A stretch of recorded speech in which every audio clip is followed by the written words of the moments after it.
Jaz sem Marko Žerjal in vi gledate Bednik. Božič je ful beden, ker dokler pride, si ga že sit. Okraske v trgovini postavijo gor avgusta, tako da dokler pride Božič, si jih naveličam, pa če si dementen. Isto lučke. Že 1. decembra jih obesijo gor in so toliko svetle, da po noči ne moreš spat, ker zgleda, kot da je dan zunaj in bi se najrajši samo obesil. Še dobro, da so na špagi. Pa vse neke te akcije. Zbiramo denar za revne družine. Za revne družine kaj? Podpret? Iztrebiti? Gremo biti malo bolj specifični, da sploh vemo, če smo na isti strani ali ne. Če greš ven na kakšen ta božični sejem tudi. Mraz, gužva, vino, gabno kuhano za 7 evrov in še pokanje. Pa pokanje ne mislim kot petarde, ampak kot ona druga varianta. Pozitivna plat je, da v tem času ful enostavno delati za te dostavne službe, ker se ti ljudje nadaleč umikajo. Božične smreke so kar neki. Postaviš jo, samo da imaš čez en mesec polnodnevno iglic. Če imaš srečo, da si ti prej ne vname. Nevarni so predvsem suhi iglavci, ki lahko zagorijo v nekaj sekundah. Gasilci gasilske brigade Ljubljana vsako leto gasijo požare, ki nastanejo zaradi tovrstnih nepazljivosti. Pri sosedih nekaj pečejo. Ste se kdaj vprašali, kje stoji največje božično drevo na svetu? Ne. V resnici leži in to prav blizu nas v osrednje italijanski deželi Umbriji. Dobesedno me ne bi moglo brigati manj. Še onim ljudem, ki so tam, je dolg čas. Pa tudi ta darila za otroke. Jih učijo, da v življenju kar dobiš stvari brez truda. Teoretično jih dobijo samo pridni, ampak v praksi jih itak dobijo vsi. Še otroci v poboljševalnici dobijo darila. Mislim, kaj moraš narediti, da si poreden? Koga zaštihati ali kaj? Edina varianta, da ne dobiš darila, ni če si bil ti poreden, ampak če je tvoj stari alkoholik in pozabi. Božiček! Ho, ho, ho! Je! To pa je! Otroci so! 2 deklici sta!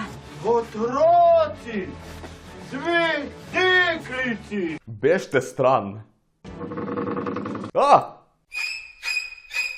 No, če za razliko od teh 2 deklic Božič dejansko preživiš, ga moraš preživeti z družino, kar je bedno. Glejte, če bi bilo to zabavno, bi vse dni v letu preživeli z družino. Ne samo unega enega, ko te prisilijo s krivdo.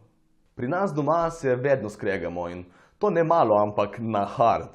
Letos smo si srečno novo leto zaželeli marca, ker prej se nismo pogovarjali. S punco so bile težave že na začetku, ker ima neko mnenje, da so moji grozni, ful glasni ljudje. Mislim, vse je upravičeno mnenje, ampak poli moram razložiti, da ja, lih v temu je fora, ker tvoji so pač normalni ljudje in bojo razumeli, če rečemo, da ne pridemo. Moji ne bojo. To ni prav! Ja, ni, ne, jebi ga. Se splača biti kreten, zato jih je toliko. Moja mati skuha 2-krat preveč, moj oče spije 5-krat preveč. Pač, prazniki. S tem, da ne vem, kaj praznujejo vse ostale dni v letu. Pol moj nečak valjda pove moji mami enkrat vmes, da sem mu rekel, da je izmišljen ta, kaj že, Jezus. Marko, zakaj si mu to zlagal? Ne, je samo narobe razumel. Veš, stric Marko je to rekel v hecu, ker...